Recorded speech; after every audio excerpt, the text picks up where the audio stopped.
على سید الانبیاء والمرسلین قال اللہ تعالی فی القرآن المجید بسم اللہ الرحمن الرحیم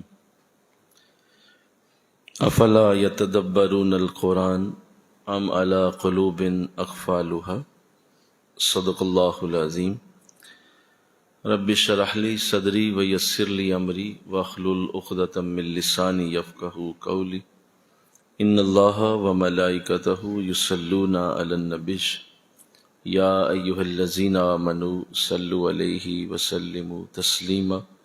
مل کے پڑھیے الصلاۃ والسلام علیک یا رسول اللہ وعلی آلک واصحابک یا سیدی یا حبیب اللہ، الصلاۃ والسلام علیک یا رحمۃ للعالمین وعلی آلک واصحابک یا سیدی یا خاتم النبیین۔ نہایت ہی معزز و محترم حاضرین و سامعین، الحمدللہ کلام مقدس کو ترجمے اور تفسیر کے ساتھ پڑھنے کی اس مبارک نشست میں اللہ نے آج پھر ہمیں موقع دیا ہے، اس پہ ہم اللہ کا شکر ادا کرتے ہیں کہ اللہ کے کلام کو سمجھ کے پڑھنا یہی اصل میں اس کے نازل کرنے کا مقصد ہے، اور کلام مقدس کی جو اصل حقیقت ہے وہ یہی ہے کہ اس کو اس طرح پڑھا جائے جیسے اللہ چاہتا ہے۔ جس کا کلام ہے، جس نے اسے بھیجا ہے، جس نے اس کو نازل فرمایا ہے، وہ جیسے چاہتا ہے کہ اسے پڑھا جائے اسی طرح پڑھنے کی سعادت حاصل کرنے کی کوشش کی جاتی ہے۔ چند آیات پڑھی جاتی ہیں اور پھر ہم اس مختصر سے وقت میں جو جمعے کا ہمیں ملتا ہے ان آیات پہ غور کرتے ہیں۔ اللہ انشاءاللہ عمل کی بھی توفیق عطا فرمائے۔ جب کوئی شخص علم لے لیتا ہے تو امید ہے کہ اسے عمل کی توفیق بھی مل جاتی ہے، اور اگر کسی کو علم ہی نہ ہو تو وہ عمل کیسے کرے گا؟ تو الحمدللہ یہ سعادت جو ہر جمعے نصیب ہو رہی ہے، اللہ اسے اور برکت عطا فرمائے اور اللہ اسے اور سعادت دے۔ آج انشاءاللہ العزیز سورہ نور کی اگلی آیات پڑھنے کی سعادت حاصل ہوگی۔ اللہ نے ارشاد فرمایا، بسم اللہ الرحمن الرحیم، سورہ نور آیت نمبر 41 سے ہماری گفتگو کا آغاز ہوگا۔ الم تری ان اللہ یسبح لہ من فی السماوات والارض والطیر صافات کل قد علم صلاتہ وتسبیحہ واللہ علیم بما یفعلون وَلِلَّهِ مُلْكُ السَّمَاوَاتِ وَالْأَرْضِ وَإِلَى اللَّهِ الْمَصِيرُ أَلَمْ تَرَ أَنَّ اللَّهَ يُزْجِي سَحَابًا ثُمَّ يُؤَلِّفُ بَيْنَهُ ثُمَّ يَجْعَلُهُ رُكَامًا فَتَرَى الْوَدْقَ يَخْرُجُ مِنْ خِلَالِهِ وَيُنَزِّلُ مِنَ السَّمَاءِ مِنْ جِبَالٍ فِيهَا مِنْ بَرَدٍ فَيُصِيبُ بِهِ من يشاء ويصرفه عمن يشاء يكاد سنا برقه يذهب بالأبصار يقلب الله الليل والنهار إن في ذلك لعبرة لأولي الأبصار والله خلق كل دابة من ماء فمنهم من يمشي على بطنه ومنهم من يمشي على رجلين ما یشاء ان اللہ علی کل شیء قدیر لقد انزلنا آیات مبینات واللہ یہدی من یشاء الی صراط مستقیم۔ صدق اللہ العظیم۔ آیت نمبر 46 تک پڑھا گیا ہے، ترجمہ سماعت کیجیے۔ تم غور نہیں کرتے کہ وہ اللہ ہی ہے جس کی تسبیح پڑھتے ہیں سارے آسمان والے اور زمین والے. مل کے کہو نا سبحان اللہ. تم بھی اس کی تسبیح پڑھو، کہو سبحان اللہ. وہ کہہ رہا ہے کہ ساری زمین اور آسمان والے میرے لیے سبحان کہتے ہیں، تسبیح پڑھتے ہیں میری. اور پرندے پر پھیلائے ہوئے، ہر ایک جانتا ہے اپنی دعا کو اور اپنی تسبیح کو، اور اللہ خوب جانتا ہے جو وہ کرتے رہتے ہیں. اور اللہ کے لیے ہے بادشاہی سارے آسمانوں کی اور زمین کی، اور اللہ ہی کی طرف سب نے لوٹ کے جانا ہے. کیا تم غور نہیں کرتے کہ اللہ آہستہ آہستہ بادلوں کو لے جاتا ہے، پھر اس کے بکھرے ہوئے ٹکڑوں کو جوڑ دیتا ہے، پھر اسے تہ بتہ بنا دیتا ہے. پھر تو دیکھتا ہے کہ بارش کہ وہ برس پڑتی ہے اس کے درمیان سے. اور اللہ آسمانوں سے برف اتارتا ہے جو پہاڑوں کی طرح ہوتی ہے. پس اللہ جسے چاہتا ہے نقصان پہنچاتا ہے، اور جس کو چاہتا ہے اس کی طرف پھیر دیتا ہے. قریب ہے کہ اس کی بجلی کی چمک تمہاری آنکھوں کی بینائی کو لے جائے. اللہ بدل دیتا ہے دن کو رات سے، بے شک اس میں عبرت ہے آنکھوں والوں کے لیے. اور اللہ نے پیدا کیا ہر جانور کو پانی سے، تو کچھ تو تم دیکھو گے کہ وہ پیٹ کے بل رینگتے ہیں، اور کچھ ایسے ہیں جو 2 ٹانگوں پہ چلتے ہیں، اور بعض ایسے ہیں جو 4 ٹانگوں پہ چلتے ہیں. اللہ پیدا فرماتا ہے جو چاہتا ہے، بے شک اللہ ہر چیز پر پوری قدرت رکھتا ہے. ہم نے ایسی آیتیں اتاری ہیں جو حق کو صاف صاف بیان کر دیتی ہیں، اور اللہ جسے چاہتا ہے سیدھی راہ تک پہنچا دیتا ہے. مل کے کہو سبحان اللہ. یہ آیات جو پڑھی گئی ہیں اس میں اللہ کی قدرت کی وہ خوبصورت نشانیاں جسے قرآن کے سینے پہ لکھا گیا. اور یہ بات پہلے بھی پیش کی گئی ہے کہ جب بھی ایسی آیات قرآن میں آتی ہیں تو اس سے اللہ یہ چاہتا ہے کہ بندے میری ذات کو پہچانے، اور میری ذات کی جو خوبیاں ہیں ان تک وہ رسائی حاصل کریں. کیونکہ اسے آنکھوں سے دیکھنا ممکن نہیں ہے، اسے کانوں سے سننا بولو ممکن نہیں ہے، اس کو اپنے ہاتھوں سے چھونا ممکن نہیں ہے.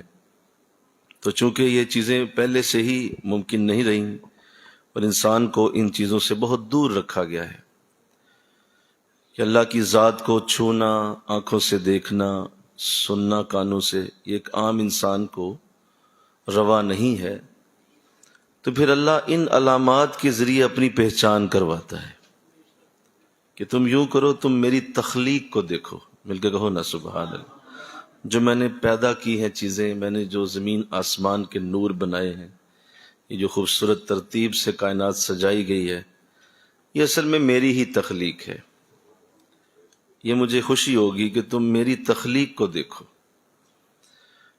یہ ایسے ہی ہے جیسے کسی بڑا اچھا کاریگر ہو کوئی لکڑی کا، تو آپ اسے ملنے جائیں تو آپ اس کی دکان پہ پہنچیں، اور اس نے جو جو بنایا ہوا ہے، جو اس نے خوبصورت بیڈ بنائے ہوئے ہیں، کرسیاں بنائی ہوئی ہیں، اس نے اچھے ٹیبل اور میز بنائے ہوئے ہیں، تو اب آپ اسے کہیں کہ جی آپ تو بڑے اچھے، بڑے اعلیٰ، بڑے بہترین.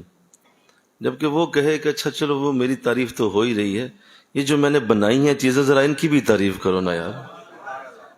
یہ جو دیکھو نا میں نے میز کتنا اچھا بنایا ہوا، اس کی فنشنگ دیکھو، اس کی پالش دیکھو، اس کے اوپر اس کے کنارے دیکھو ذرا کیسے گول میں نے کیے ہیں. یہ جو بیڈ میں نے بنایا یار اس کا ڈیزائن ذرا چیک کرو نا کیسا ڈیزائن ہے. تو اگر آپ اس کے اس بنائے ہوئے چیز کی تعریف کریں گے تو وہ زیادہ خوش ہوگا، اس میں زیادہ خوشی آئے گی، بجائے کہ آپ اس کی اپنی ذات کی تعریف کرتے رہیں. اس کو اس سے خوشی زیادہ ہوگی کہ میری بنائی چیز کی تعریف کی جا رہی ہے. بالکل ایسے ہی اللہ بھی اپنی قدرت کو جب انسانوں کے سامنے پیش کرتا ہے تو وہ یہی چاہتا ہے کہ میرے بندے میری قدرت کی تعریف کریں اور وہ اس پہ کہیں کہ مولا تیرے جیسا کوئی نہیں ہو سکتا۔ اگر یہ چیزیں اتنی خوبصورت ہیں تو خود کتنا خوبصورت ہوگا۔ پھر اللہ کی ذات کتنی اعلیٰ ہے کہ وہ اپنی اس تعریف کو اپنی مخلوق کی تعریف کے ساتھ جوڑ دیتا ہے۔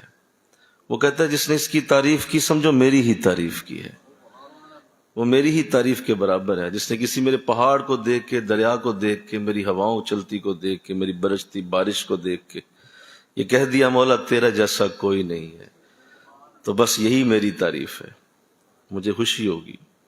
اور اگر تو میری تعریف کرنا چاہتا ہے، کہتا ہے نہیں مجھے ان چیزوں سے غرض ہی کوئی نہیں ہے، یہ زمین آسمان چھوڑو یار، نماز روزہ کرتے رہو، تسبیح درود پڑھو اور یہ سجدے کرو بس، تو ایسا کرنا بھی اللہ کو پسند نہیں ہے۔ اس طرح کہ آپ اللہ کی زمین آسمان کو دیکھیں ہی نہ، اس کے خوبصورت نظاروں کی طرف نظر ہی نہ کریں اور کہیں جی مجھے ضرورت نہیں ہے، میں صرف اللہ رسول کی محبت کی باتیں اور بس میں صرف جو ہے وہ تسبیح درود کرنا چاہتا ہوں۔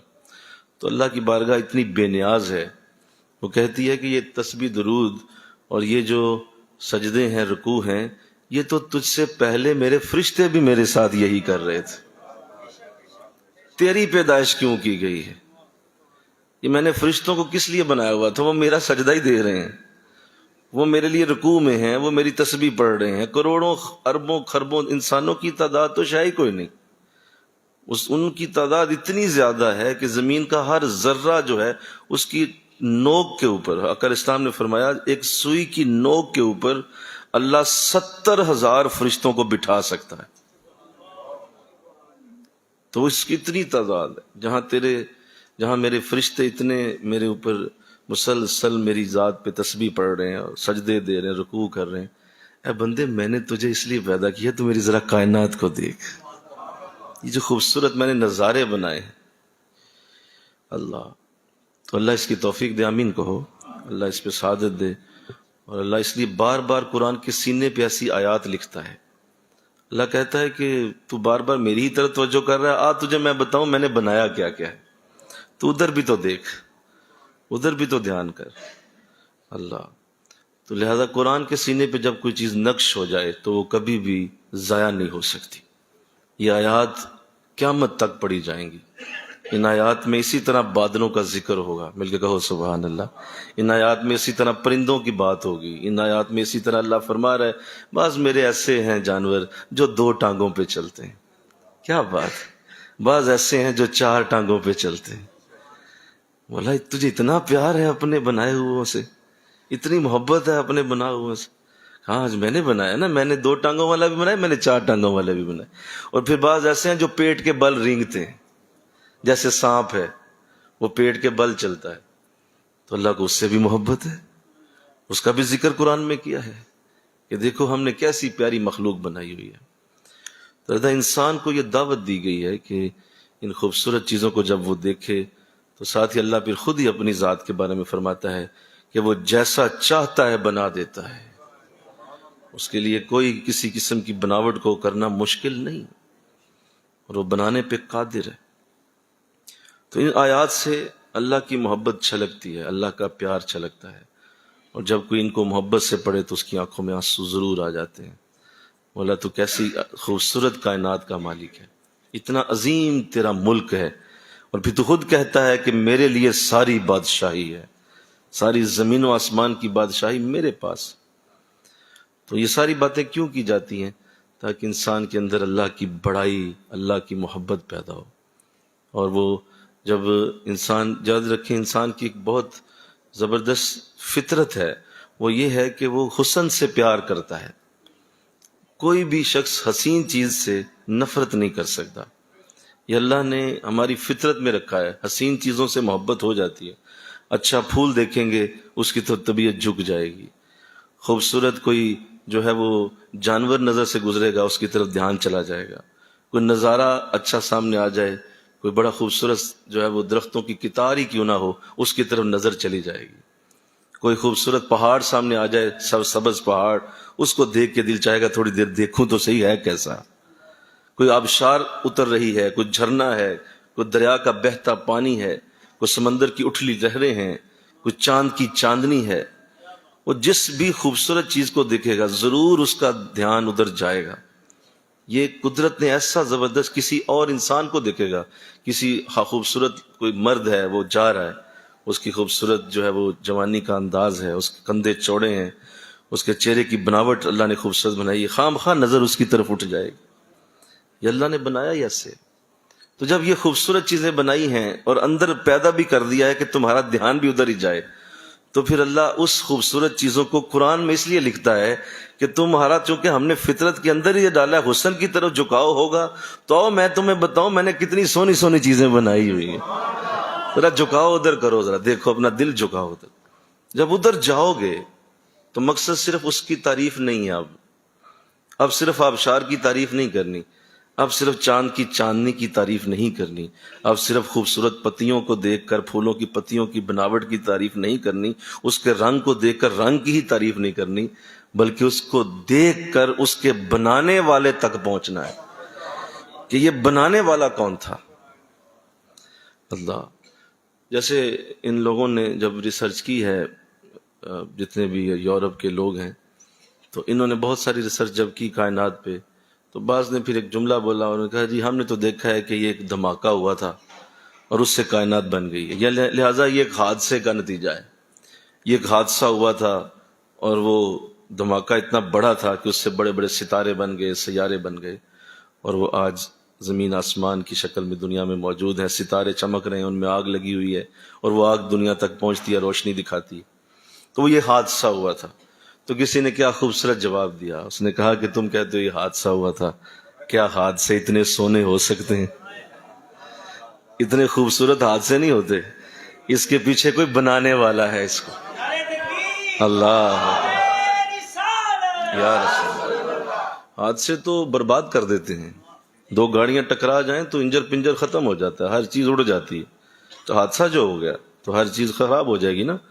کہا حادثہ نہیں ہے، یہ باقاعدہ ہاتھ سے بنایا ہوا پلانڈ پورا سسٹم ہے، جس کے پیچھے چلانے والا بھی بڑا آلہ ہے، اور وہ یہ ثبوت ہے اس بات کا کہ یہ اتنے سموتھ انداز میں، اتنے بہتر انداز میں کائنات کا چلنا، یہ اس بات کا ثبوت ہے، اس کو بنانے والا صرف ایک ہے، وہ واحد ہے، بلکہ احد ہے، وہ ایک ہے۔ اگر دو ہوتے تو جھگڑا ہو جاتا، کوئی کہتا نہیں آج موڈ نہیں ہے دن چڑھانے کا، دوسرا کہتا نہیں چڑھانا ہے، تیسرا کہتا نہیں آج رات رہنے دو، آج دن ہی چلے، دوسرا کہتا نہیں ابھی رہنے دو، ابھی رات ہو جائے، تو اس طرح جھگڑے رہتے۔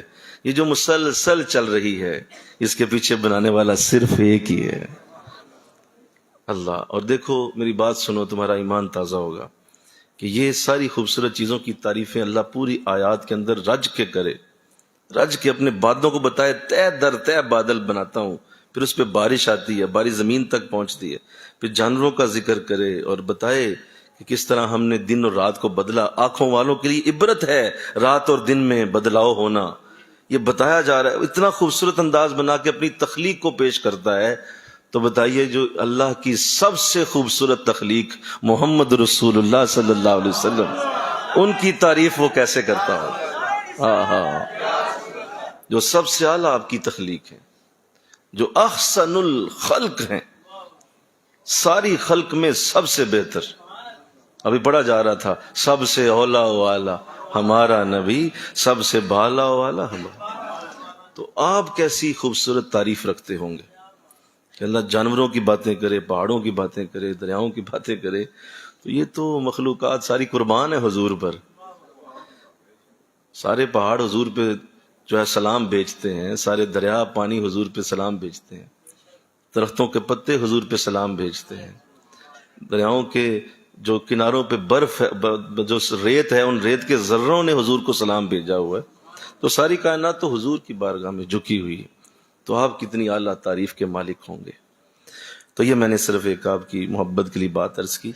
قرآن کی یہ خوبصورت باتیں یہاں تک جب ختم ہوتی ہیں تو آگے قرآن اپنا موضوع بدلتا ہے اور ارشاد فرمایا، سنیے، وَيَقُولُونَ آمَنَّا بِاللَّهِ وَبِالرَّسُولِ وَأَطَعْنَا ثُمَّ يَتَوَلَّى فَرِيقٌ مِّنْهُم مِّن بَعْدِ ذَلِكَ وَمَا أُولَٰئِكَ بِالْمُؤْمِنِينَ وَإِذَا دُعُوا إِلَى اللَّهِ وَرَسُولِهِ لِيَحْكُمَ بَيْنَهُمْ إِذَا فَرِيقٌ مِّنْهُم مُّعْرِضُونَ وَإِن يَكُن لَّهُمُ الْحَقُّ يَأْتُوا إِلَيْهِ مُذْعِنِينَ افی قلوبہم مرض ام ارتابوا ام یخافون ان یخیف اللہ علیہم ورسولہ بل اولئک هم الظالمون۔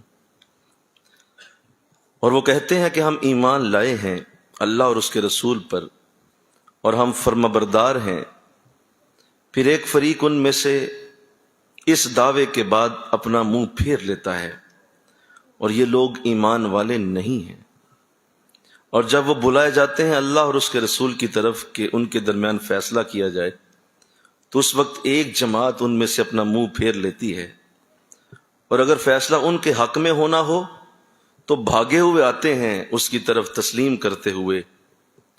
کیا ان کے دلوں میں نفاق کی بیماری ہے یا اسلام کے متعلق شک میں مبتلا ہیں، یا انہیں یہ اندیشہ ہے کہ اللہ اور اس کا رسول ان پہ ظلم کرے گا؟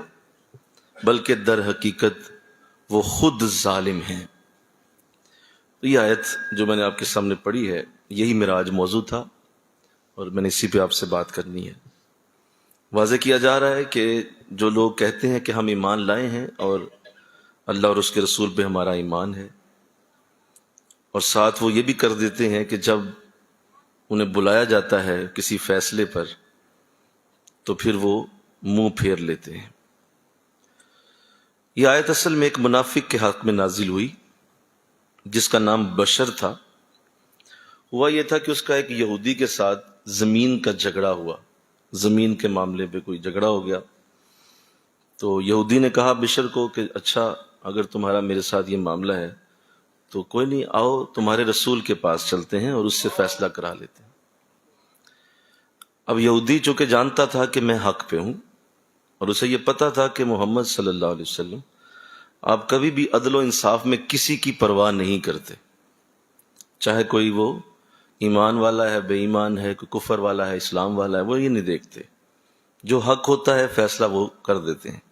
تو اسے پتا تھا میں حق پہ ہوں اور میری بات سچ ہے، لہٰذا میں جانے پہ مجھے کوئی اعتراض نہیں ہے۔ تو اس نے کہا رسول اللہ کے پاس چلے جاتے ہیں، اور جو وہ فیصلہ کریں گے مجھے اب پورا اس پہ ایمان ہوگا اور میں مان لوں گا۔ بشر کے دل میں چور تھا، یہ منافق آدمی تھا، اور اسے یہ بھی پتا تھا کہ میں حق پہ بھی نہیں ہوں، میں جھوٹا ہوں اور جھگڑا اس کے ساتھ میں کر رہا ہوں، اور اسے یہ بھی پتا تھا کہ حضور بھی کسی کی پرواہ نہیں کرتے، لہذا اس نے یہ کہا کہ نہیں میں وہاں نہیں جاؤں گا، محمد صلی اللہ علیہ وسلم تو بڑا ظلم کرتے ہیں، استغفر اللہ۔ یہ جملے جو ہیں وہ اس کی زبان سے نکل گئے کہ وہ تو بڑا ظلم کر دیتے ہیں، میں اس کا فیصلہ فلاں سے کرواؤں گا۔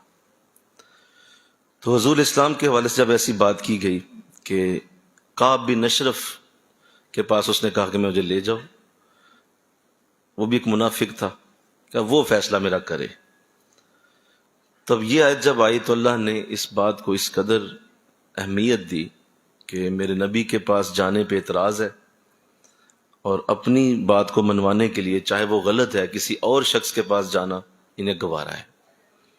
تو ارشاد فرما دیا کہ سنو، جس نے بھی ایسا کیا کہ وہ اللہ اور اس کے رسول کے پاس جب بلایا جاتا ہے تو پھر وہ منہ پھیر لیتا ہے، تو فرمایا کہ یہ میں قرآن میں لکھ رہا ہوں کہ اب یہ شخص ایمان والا نہیں رہا، اب اس کے اندر ایمان نہیں، ایمان کی دولت سے یہ محروم آدمی ہے کہ حضور کے پاس جانا اور حضور کی بارگاہ سے یہ کتراتا ہے اور دوسروں کے پاس جانے میں عافیت سمجھتا ہے۔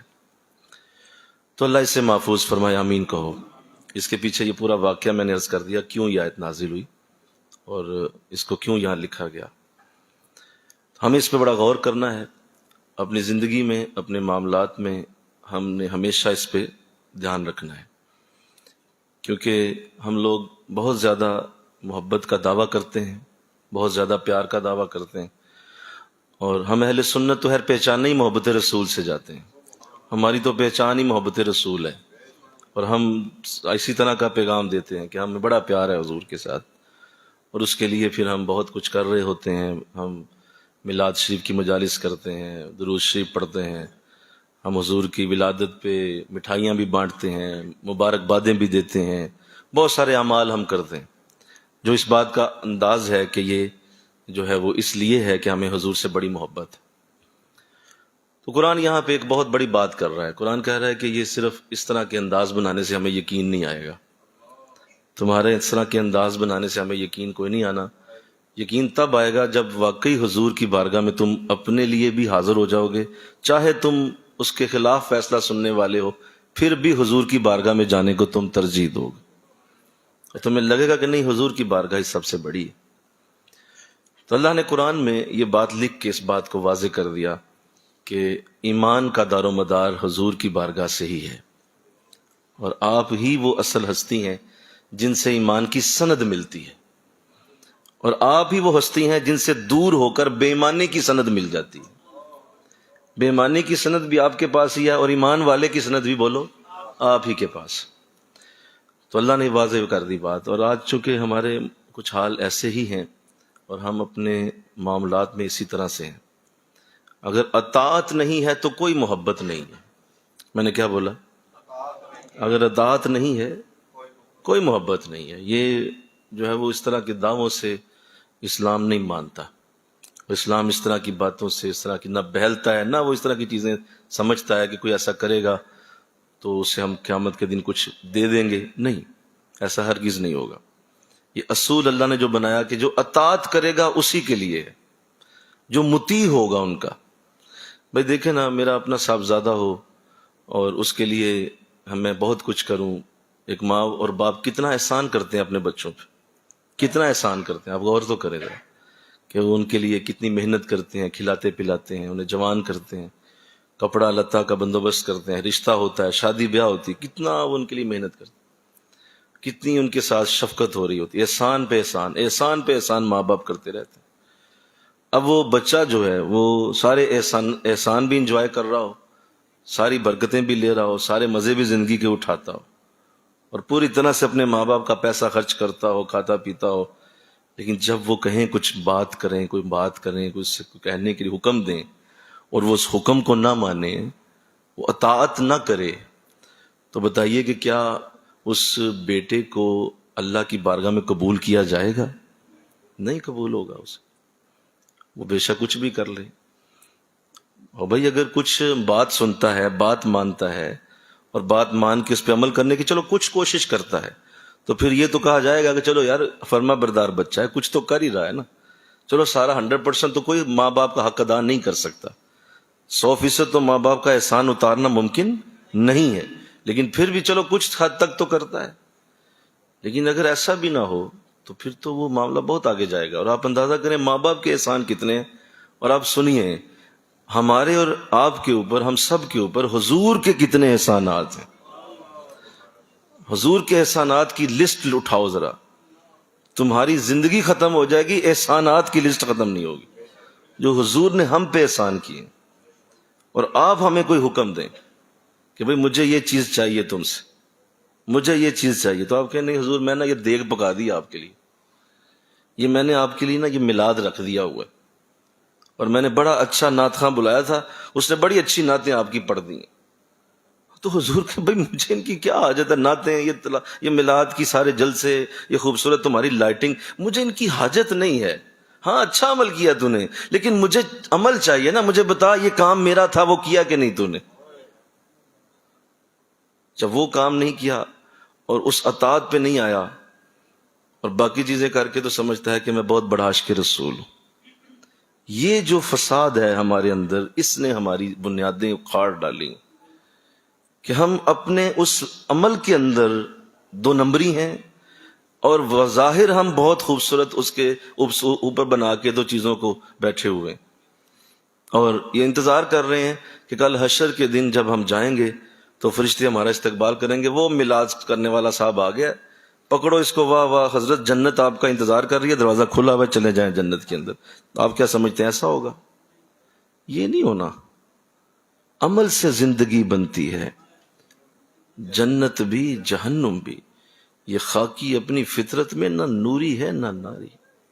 ہم نہ جنتی ہیں نہ ہی دوزخی ہیں. ہمارا عمل ہمیں جنتی یا دوزخی بنا دے گا.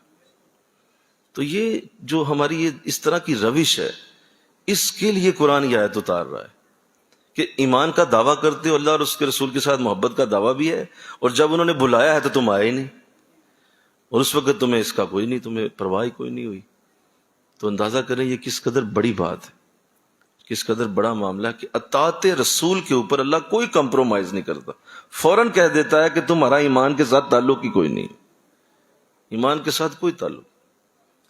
اللہ بھائی دیکھیں نا، آقا اسلام نے اگر یہ کہا ہوا ہے، فرمایا ہوا ہے آپ نے کہ مجھے داڑھی شریف سے بڑی محبت ہے اور میرا امتی مجھے اس میں بڑا پیارا لگتا ہے، اور حضور نے فرمایا میں یہ میری وہ سنت ہے جس پہ اگر کوئی میرا امتی گئے گزرے دور میں جب عمل کرے گا تو اللہ اسے 100 شہیدوں کا ثواب عطا فرمائے، یہ میری وہ سنت ہے جس سے مجھے بڑی محبت۔ اب آپ اس کو اس بات کو آپ پیچھے رکھ دیں، نظر انداز کر دیں اور اس کے اوپر اپنے بہانے بنانا شروع کر دیں، اس کے اوپر اپنے تراشنے شروع کر دیں، اپنی چیزوں کو سامنے لے آئیں کہ نہیں ابھی وقت نہیں ہے، ابھی جوانی ہے، ابھی بوڑھا ہو جاؤں گا، ابھی بیوی نہیں مانتی، ابھی دیکھیں نا چبھتی بڑی ہے، ابھی فلاں ہے، دیکھیں جی بہت سارا نہیں رکھی ہوئی، اس میں کیا ہو گیا، یہ کوئی فرض تھوڑی ہے۔ اس طرح کے انداز بنا کے آپ حضور کے اس حکم کو پس پش ڈالتے جائیں اور کہیں کہ نہیں نہیں میں اندر سے ٹھیک ہی ہوں، میں نمازی بندہ ہوں یار، میں نیک آدمی ہوں، درود پڑھتا ہوں، محبت بڑی ہے حضور سے۔ حضور کہہ رہے ہیں مجھے عمل کی ضرورت، یہ کر کے دکھاؤ نا ذرا، اسے کرو، پورا کرو اسے۔ نہیں دیکھیں نا وہ جو داڑھی والے ہوتے ہیں وہ بھی تو بے عمل ہوتے ہیں، یعنی وہ اندازہ کرے کہاں تک چلا جاتا ہے انسان اپنے آپ کو چھپانے کے لیے، اپنے اس جھوٹ پہ پردہ ڈالنے کے لیے کہاں تک رگڑ دیتا ہے لوگوں کو۔ کہتا جی دیکھیں بہت سارے داڑھی والے ہیں وہ بھی تو بے نماز ہیں۔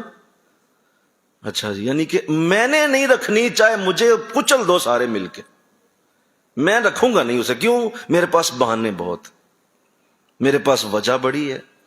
وہ ساری وجوہات جو تم 1000 بار بھی پیش کرو، حضور کی ایک حدیث ان سے بھاری ہے، وہ اس سے بڑی ہے، وہ اس سے بولو بلند ہے۔ میرا مقصد کسی کے ساتھ کوئی ذاتی حملہ نہیں ہے، میں حضور کی بات کر رہا ہوں، میں آقا دو جہاں کی بات سنا رہا ہوں، اور اگر آپ ناراض ہو رہے ہیں تو آپ وزارہ ناراض نہ ہو، حضور کی بات سنیں، آقا اسلام کی بات پہ آئیں کہ حضور فرما رہے ہیں کہ یہ کتنا بڑا عمل ہے۔ اسی طرح آقا اسلام نے سادہ سی بات فرمائی ہے کہ بھئی 5 نمازیں ہیں، ہر صورت پڑھنی ہے، اقیم الصلاۃ، نماز قائم کرو، نماز میری آنکھوں کی ٹھنڈک، نماز سے میری آنکھوں کو ٹھنڈک پہنچتی۔ اب اندازہ کریں کتنے حضور کے روزانہ امتی ہیں، جب نماز پڑھتے ہوں گے حضور کی آنکھیں کتنی ٹھنڈی ہوتی ہوں گی۔ میری آنکھوں کی ٹھنڈک ہے نماز، تو آپ نے نماز پڑھی، حضور کی آنکھوں کو ٹھنڈک پہنچی۔ بتائیے اس سے اچھی اور کیا بات ہوگی کہ آپ نماز آپ پڑھتے ہیں، ٹھنڈک حضور کو جاتی ہے۔ تو حضور نے تو کہا نہیں وقت کوئی نہیں، ٹائم کوئی نہیں، موڈ کوئی نہیں، دیکھیے نا بندہ بعض اوقات نہیں بھی پڑھ سکتا، دل ہی نہیں کرتا، پھر کئی اس پہ بہانے تراشتے ہیں لوگ، کپڑے ناپاک ہیں، کپڑے صاف ہوں گے تو پڑھ لوں گا، کئی بہانے تراشتے پھرتے ہیں۔ بھائی حضور نے فرما دیا کرنا ہے، پڑھنا ہے تو اس پہ پڑھنا ہوگا۔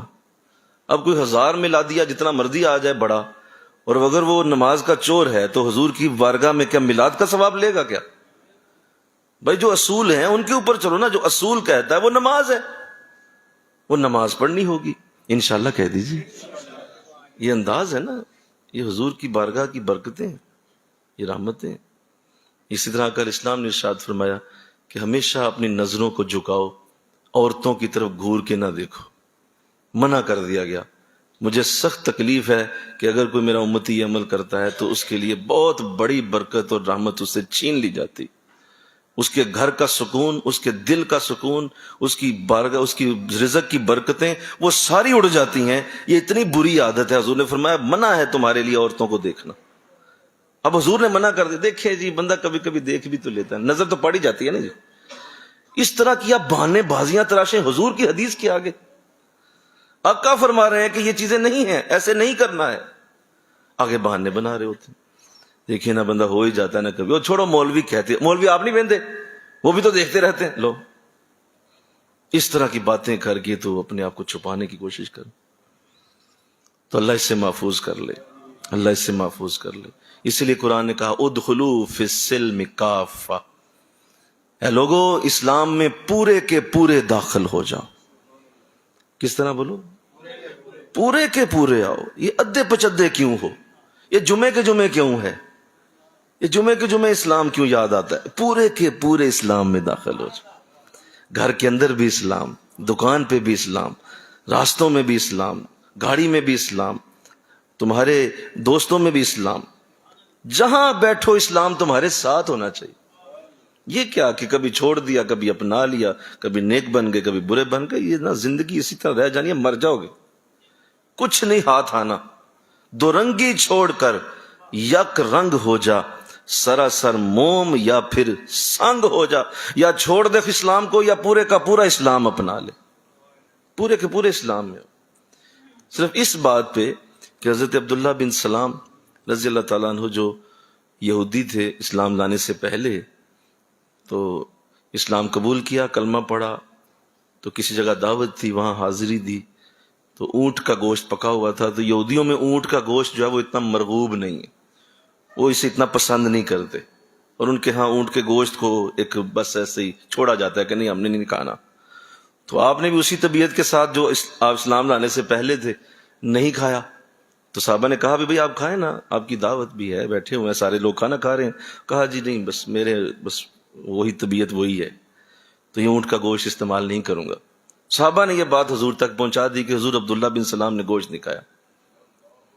اب صرف گوشت نہیں کھایا، اور وہ طبیعت کا ایک انداز تھا، کوئی برائی نہیں، بولیے سارے ذرا، برائی نہیں تھی، یہ کوئی برائی نہیں تھی، یہ ایک طبیعت تھی کہ بھئی پہلے سے طبیعت میں گوشت کا اس طرح مرغوب نہیں تھا تو آج بھی نہیں کھایا. تو حضور اسلام اس سے پہلے کہ آپ کچھ بلاتے انہوں نے فرماتے، اللہ نے قرآن میں یہ آیت اتار دی کہ انہیں یہ بتائیں کہ اگر اسلام میں آ گئے ہیں نا تو پورے کے پورے اسلام کے اندر داخل ہو.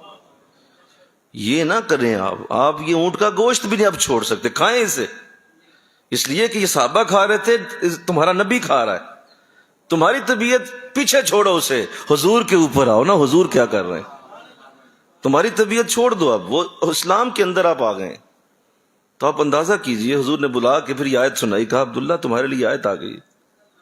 کہا حضور میرے لیے؟ کہا دیکھیے اللہ فرما رہا ہے تمہارا اونٹ کا معاملہ سامنے آیا، کہا پورا کا پورا اسلام ہو. تو دیکھیے ایک صحابی کا عمل ہوا، بلا میرا اور آپ کا ہو گیا. قرآن میرے اور آپ کے لیے اتر آیا کہ تم نے اسلام کو ادھا پچدھا نہیں اپنانا. جب تک ایسا رہے گا تمہاری زندگی میں رنگ نہیں آئیں گے، وہ برکتیں نہیں آئیں گی. پورے کا پورا اپنانا پڑتا ہے، ہر چیز پوری کی پوری اپناؤ گے تب برکت لو گے، اس سے پہلے نہیں. تو انشاءاللہ تو کہہ دو ذرا یار، انشاءاللہ کہو. یہ چیزیں چھوٹی چھوٹی ہوتی ہیں لیکن ہم انہیں اگنور کر کے تو اپنی برکتیں ضائع کر رہے ہوتے ہیں، اپنی برکتوں سے ہاتھ دھو بیٹھتے ہیں. بہت ساری برکتیں ہمارے قریب ہوتی لیکن ہم انہیں نہیں لے پاتے. اللہ تو عبداللہ بن سلام رضی اللہ تعالیٰ عنہ ساری زندگی پھر اتنا گوشت پھر رج کے کھایا آپ نے. فرمایا میرے اس گوشت کے لیے اللہ نے قرآن میں آیت اتار دی، یار لاؤ مجھے دو ذرا اور میں کھاؤں اسے. میری طبیعت چھوڑو، جو بھی تھی، جو بھی میرے نبی کا انداز ہے وہی ہونا چاہیے. تو بہانے تراشتے پھرتے، بہانے بناتے رہتے، لوگوں کو پھر کہتے رہتے ہیں کہ دیکھیں ہمارے پاس یہ بھی وجہ ہے، ہمارے پاس وہ بھی. ایک بندہ مجھے ملا، اس کے ساتھ ایسے ہی بات ہوئی تو اس نے سیدھا علامہ اقبال پہ رحمت اللہ علیہ اٹیک کر دیا. کہنے لگا اچھا آپ یہ بات کر رہے تھے تو علامہ اقبال نے بھی تو داڑھی نہ رکھی ہوئی. استغفر اللہ نہیں کہو گے؟ اتنے پاک بات صوفی کے اوپر اٹیک کر. میں کہ اللہ کے بندے اگر انہوں نے نہیں رکھی تو کیا وہ ریفرنس ہے ہمارے لیے؟ ریفرنس ہمارے لیے حضور کی ذات کریمہ ہے، ہمارے لیے حضور نمونہ ہے، علامہ اقبال نمونہ نہیں ہے. وہ تو ایک انسان ہے، اگر ان سے کوئی غلطی ہو گئی ہے تو اس کا مطلب سارے غلط ہو جائیں گے. اب علامہ اقبال نے اگر ایسا کیا، اس طرح کی ریفرنس دے، اندازہ کریں کہ مجھے نیلا تھوتھا کھوا دو، داڑھی دی گل نہ کرو. میں تمہیں وہ بھی بتاؤں گا فلاں نے بھی رکھی، فلاں نے رکھی، کیوں میں نے نہیں رکھنی. تو اس پہ ہمارا یہ رویہ اتنا خطرناک ہے، اسی لیے ہم فلسطین میں مار کھا رہے ہیں آج. یہ ہے ہماری اصل وجہ کہ ہم ہر جگہ اپنے بنائے ہوئے دین کو لے آتے ہیں، جو ہمیں اچھا لگتا ہے نا اسی کو اپنا لیتے ہیں، باقی کہتے ہیں نہیں یہ باقی دین مجھے پسند نہیں ہے، میری پسند کا نہیں ہے. استغفر اللہ. اس طرح ہماری بیٹیاں ہیں، ان کے لیے حضور اسلام کا ارشاد واضح ہے کہ بھئی پردہ ہے، بازار میں جاؤ گی پردے میں رہو، گلی میں نکلی ہو پردے میں ہو جاؤ. پردہ ایک عورت کے لیے سب سے بڑا اللہ کی بارگاہ کا کرم اور فضل ہے. اور ارشاد فرمایا عورت کے لیے پردہ ایسے فرض ہے جس طرح مردوں پہ نماز فرض ہے. اب یہ بات بھی سن لی ہے عورتوں نے، لیکن نہیں، ان کے لیے بہانے سنو ان کے، اور پردہ دیکھیں، دور ہے پردے کا، ہم باہر نکلیں گے کیا لوگ کہیں گے، لوگ کیا سوچیں گے کہ کس طرح کا انداز ہے، دقیانوسی انداز ہے، وہ دیکھے کیسے جا رہی تھی، اور وہ دیکھے فلاں بھی تو نہیں کرتی، عورتیں آج کل کہاں کرتی ہیں جی اس طرح کے جملے بنا کے. تو آپ حضور کی بات کو ڈینائی کرتے ہیں، اور اس کی پھر نحوست، اس کا پھر جو خمیازہ اور اس کا عذاب وہ پھر تمہارے اوپر ہی آنا ہے. اللہ تو اللہ اس سے ہمیں محفوظ فرما دے. اطاعت رسول کی برکت، اطاعت رسول کی رحمت. آقا اسلام کے لیے اللہ نے اتنی بڑی آیت اتاری، من یطع الرسول فقد اطاع اللہ. سنو، جس نے رسول کی اطاعت کی بس اسی نے اللہ کی اطاعت کی. میری اطاعت بعد میں رکھو، پہلے رسول کی اطاعت کے اوپر آؤ، میرے رسول کی اطاعت پہ آ جاؤ. تو اللہ تمہیں توفیق دے دے، اللہ تمہارے دل کو کھول دے، اور اس بات کو سمجھ جاؤ کہ جہاں حضور کی ذات کریمہ آ جائے، وہ شخص صرف یہی کہہ کے چلا گیا کہ میں نے یہاں فیصلہ نہیں کرانا، فرمایا تیرے جیسے اور تو سارے ہی بے ایمان لوگ، جو میرے نبی کے پاس آنا ہی نہیں چاہتا اس کا ایمان سے کیا تعلق ہے. اللہ. اور پھر یہ کتنا خوبصورت انداز ہے کہ آقا اسلام نے خود اپنے لیے بھی فرمایا، من احب سنتی احبنی، جس نے میری سنت سے محبت کی بس اسی نے مجھ سے محبت کی. میرے عمل، میری سنتیں، میرا طریقہ، میری اطاعت، میرے پیچھے چلنا، میرے ساتھ ساتھ رہنا، بس یہی تمہارا سب کچھ. تو قرآن میں واضح کر دیا گیا کہ اگر فیصلہ ان کے حق میں ہوتا تو پھر تو بھاگے ہوئے آتے. دیکھیں یہ بھی فطرت کو کہا کہ اگر پتا ہوتا نا حضور نے میرے حق میں کرنا ہے تو ضرور آتا وہ، لیکن اب پتا تھا کہ خلاف کرنا ہے تو کہا کہ ان کے دلوں میں نفاق کی بیماریاں، ایک، دوسرا اسلام کے متعلق شک میں مبتلا ہیں، تیسرا یہ لگتا ہے انہیں کہ اللہ اور اس کا رسول ان پہ ظلم کرے گا. استغفر اللہ. 3 چیزیں بیان کر دیں. کہا اس کی وجہ پہلی یہ ہے کہ اس کے دل میں منافقت ہے، یہ نفاق والا آدمی، منافق آدمی. تو اللہ اس سے ہمیں بچا لے، نفاق سے. اور یہ جو مرض ہے یہ بڑا ہی بہت ہی نقصان دہ ہے، نفاق کا مرض. اس کی کچھ علامتیں ہوتی ہیں، میں بیان کر دیتا ہوں، حضور کی حدیث بھی موجود ہے، تاکہ اللہ ہمیں اس سے نکال لے انشاءاللہ. کہو نا، اور خود اپنی اس بیماری کو دیکھو کہ کیا میرے اندر ہے یا نہیں، کیا اس بیماری کے اندر میں مبتلا ہوں یا نہیں ہوں. یہ جو نفاق کی بیماری کی بات کی گئی، یہ کوئی ڈاکٹر حکیم نہیں بتا سکے گا، یہ تمہیں قرآن بتائے گا یا حضور کی حدیثیں بتائیں گی کہ نفاق کیا ہوتا ہے. پہلا منافق کا انداز یہ ہوتا ہے کہ جہاں کہیں بھی اسے کسی جگہ پر عبادت کرتے ہوئے تکلیف ہوگی نا تو وہ چھوٹی عبادت کی طرف جھک جائے گا، تھوڑی کرے گا، اور اسے پتا ہوگا کوئی نہیں دیکھ رہا، لہٰذا وہ تھوڑی عبادت کر کے تو جان چھڑانے کی کوشش کرے گا. یہ پہلی علامت نفاق کی ہے کہ آپ اپنے کمرے میں، اپنے گھر میں نماز پڑھ رہے ہیں، نیکی کر رہے ہیں، کوئی بھی نہیں دیکھ رہا، تو آپ ہلکا سا پڑھ کے جلدی پڑھ کے تو فارغ ہو جاتے ہیں. لیکن وہی نماز آپ جب مسجد میں پڑھتے ہیں تو جو کہ ارد گرد لوگ ہیں تو آپ کہیں گے یار نہیں، 4 سنتے بھی پڑھو، 4 فرض بھی پڑھو، اب پھر بعد میں 2 سنتے ہو نفل بھی پڑھو، پھر جاؤ تاکہ لوگ دیکھ رہے ہیں، یار اٹھ کے جاؤں گے لوگ تو سنتا نہیں پڑھیا. تو یہ انداز ہے نفاق کا، اللہ اس سے محفوظ فرمائے.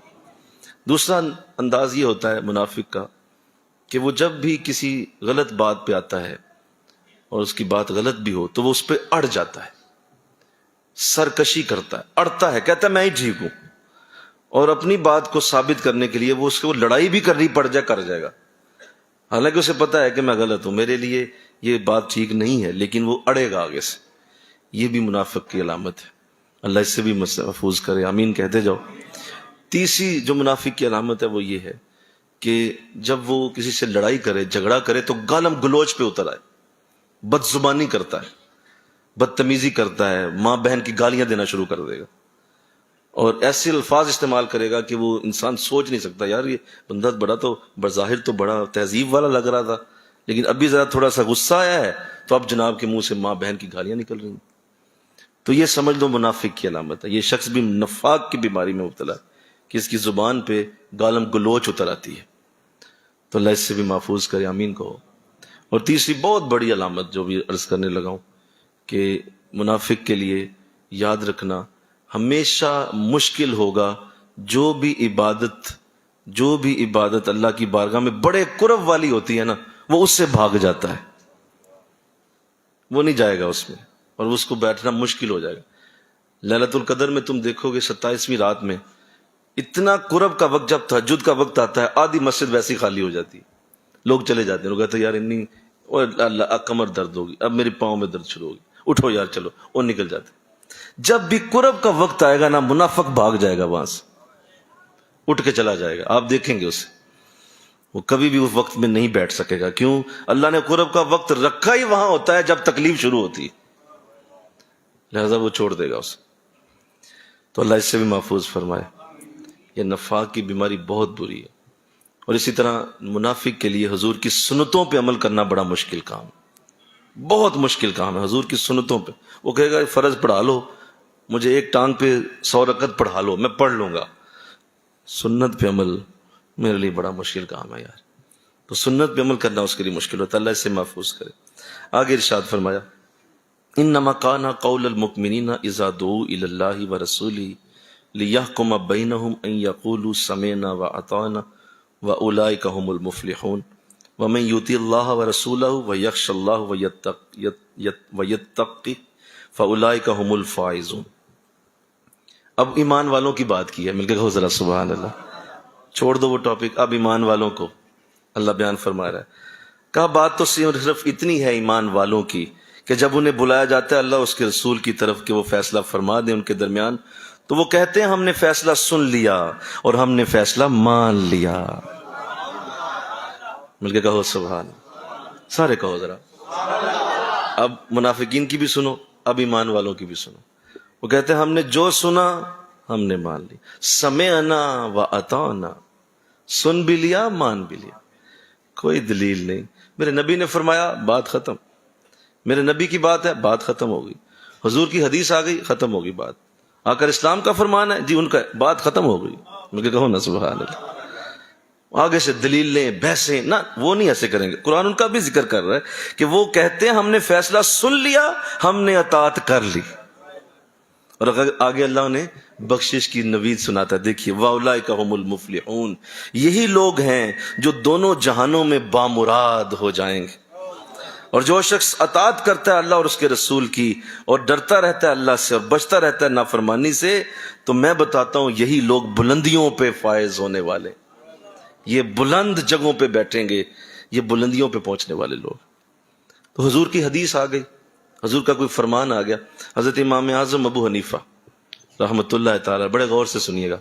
آپ ارشاد فرماتے ہیں حضور کی بارگاہ کی برکت آپ سے پوچھی گئی کہ حضور کی حدیث ہے اور ایک طرف آپ کا فرمان ہے، آپ نے بھی کچھ فرمایا ہوا ہے، تو بہت بڑے امام ہیں آپ، بلکہ امام اعظم، امام اعظم بہت بڑے امام. تو کتنا خوبصورت جملہ بولا. فرمایا اچھا حضور کی حدیث آ گئی اور اس طرح میرا کہا اگر میرا فرمان، میری کوئی بات تمہیں ملی ہے اور اس کے سامنے، اسی کے سامنے حضور کی کوئی حدیث آ گئی ہے، تو میری اس بات کو پکڑنا، دیوار پہ دے مارنا اور حضور کی بات پہ عمل کر لینا. جو حضور کہیں وہ ٹھیک ہے، میری بات چھوڑ دینا. حضور کی حدیث کی ویلیو ہے جو بڑا ہے اللہ. تو اس قدر یہ بڑا معاملہ، سینسٹیو معاملہ کہ حضور نے بات کر دی ہے بھائی، اس پہ تو بات ہی ختم ہو گئی. اب اس سے آگے کوئی دوسری بات میں سنوں گا ہی نہیں، نہ کوئی اس کے آگے میری بات کوئی ویلیو رکھتی ہے. یہ نبی کا فرمان اللہ. لیکن افسوس، صد افسوس، اس پہ جتنا بھی افسوس کیا جائے. یا میرے افسر نے مجھے کچھ بھیجا لکھ کے، آپ کا کوئی افسر ہے، کوئی آپ کا بڑا ہے، اس نے کچھ لکھ کے بھیج دیا، اور اب آپ کتنی اس کو توجہ سے دیکھیں گے. یار میرے افسر نے لکھا ہے، تو لاؤ نا میں پڑھوں تو صحیح میرے افسر نے کیا لکھا ہے. میرے لیے لکھا ہے نا، تو میں آپ بتاؤں، مجھے بتاؤ اس میں کیا ہے. کتنی توجہ دی جائے گی ذرا بولیے ذرا سارے، کتنی توجہ، کتنی توجہ سے ہم وہ افسر کی بات پڑھیں گے کہ میرے باس نے بھیجا ہے یا میرے والد نے بھیجا ہے یا میرے پیر صاحب نے مجھے کچھ لکھ کے بھیج دیا ہے. تو مرید کا بتاؤ کیا عالم ہوگا کہ حضرت صاحب کا خط آیا ہے یا کوئی میسج آ گیا آپ کو، چلیں چھوڑیں آپ، میسج آ گیا آپ کو، ٹیکسٹ میسج آیا ہے اور آپ کو پیر صاحب کا نام لکھا ہو، حضرت صاحب نے میسج بھیجا ہے، کتنے دھیان سے آپ اسے پڑھیں گے. میرے نبی نے 5 لاکھ حدیثیں میرے اور آپ کے لیے بولی ہوئی ہیں. کسی کو پھٹ کے بھی توفیق نہیں ہوتی کہ کوئی حضور کی حدیث کی کتاب پڑھے. میرے اور آپ کے لیے لکھی گئی، حضور نے میرے اور آپ کے لیے وہ حدیثیں بنائی ہیں، بتائی ہیں کہ یہ میرے فرمان ہیں، انہیں پڑھو. بخاری شریف ہے، مسلم ہے، نسائی ہے، ابو داؤد ہے، ترمذی ہے، ابن ماجہ ہے. کچھ نے تو نام آج پہلی بار سنے میرے منہ سے، کچھ کی تو عمر گزر جاتی ہے، 70-80 سال عمر ہو جاتی ہے، کبھی حضور کی حدیث کی کوئی ایک کتاب بھی اٹھا کے نہیں پڑھی ہوگی. اس لیے کہ ہم کہتے ہیں یہ تو علماء کے کام، میرے لیے نہیں حدیثیں آئی، یہ تو علماء مولوی لوگ پڑھتے ہیں. میں کیا کروں؟ میں کاروبار کروں. میں کیا کروں؟ میں بچے پالوں. میں کیا کروں؟ میں جو جناب جا کے بس دو باتیں سن لوں جمعے کے دن جا کے، بس یہی میری ڈیوٹی ہے.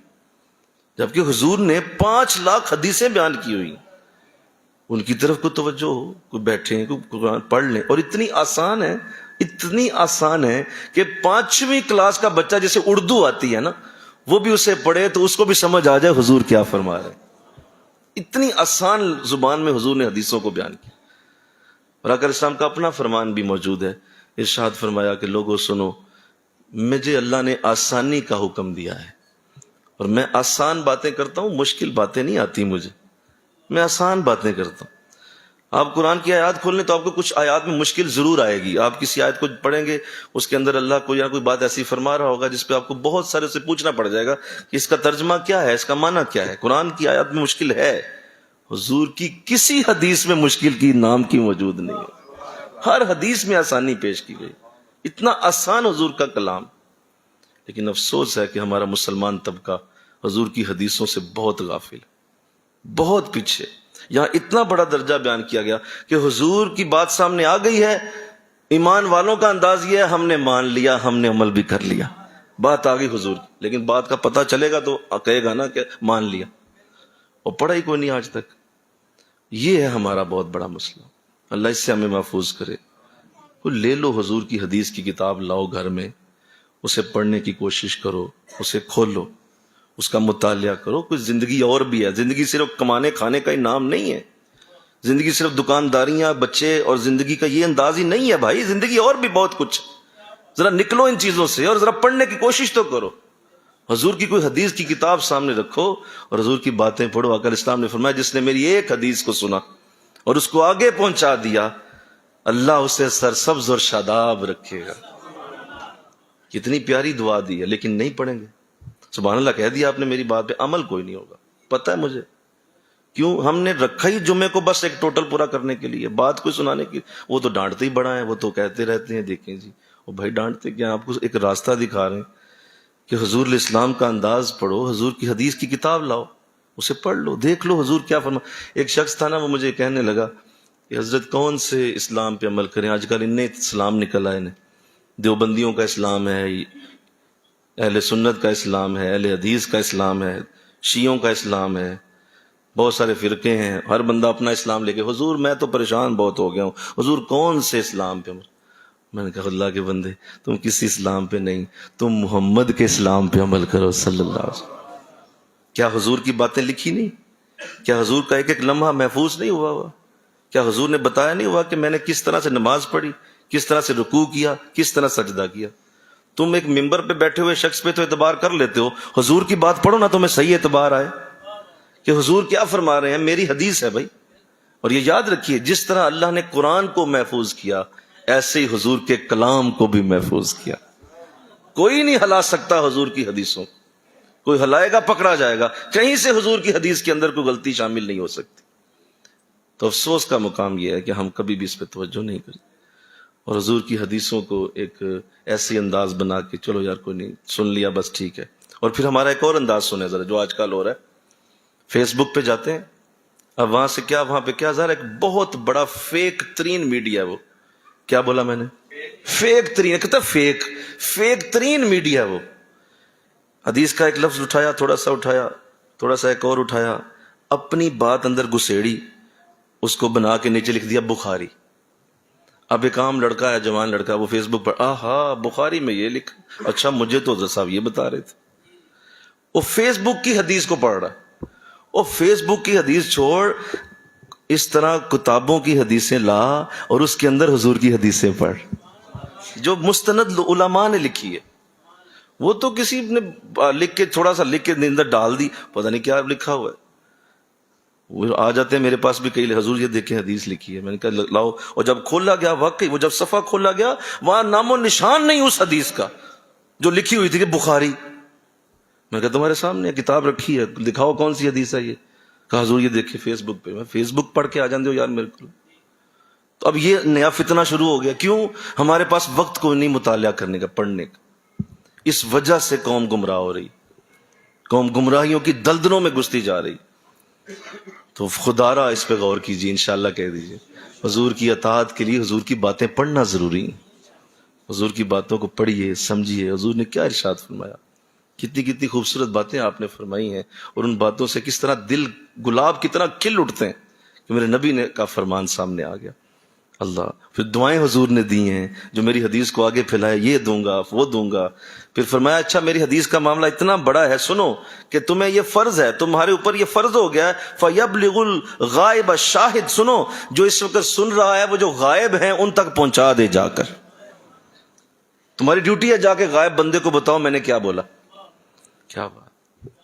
تو اللہ کرے یہ توفیق ہم مسلمانوں میں آئے اور ہم اس طرح کا انداز بنائیں کہ ہم حضور کی حدیثوں کو خود پڑھیں۔ جب آپ خود پڑھیں گے تو آپ کے لیے دین کو سمجھنا بہت آسان ہو جائے گا، بہت قریب ہو جائیں گے آپ حضور کی۔ اور کبھی بھی کسی کی بات کو سن کے ہی اس پہ ایمان لا کے نہیں، پڑھیں اس سے۔ اللہ نے قرآن میں کہا کہ جو شخص اندھا بہرا ہو کے گر پڑتا ہے وہ نہیں، تحقیق کرو، سمجھو، پڑھو، تاکہ تمہارے سامنے کھل کے نکھر کے بات آ جائے تو پھر اس پہ ایمان لے آؤ کہ یہ سچ ہے۔ تو آؤ اللہ مجھے آپ کو ان آیتوں کا نور عطا فرمائے جو میں نے آج آپ کی سعادت پڑھی ہوئی، میری سعادت ہوئی۔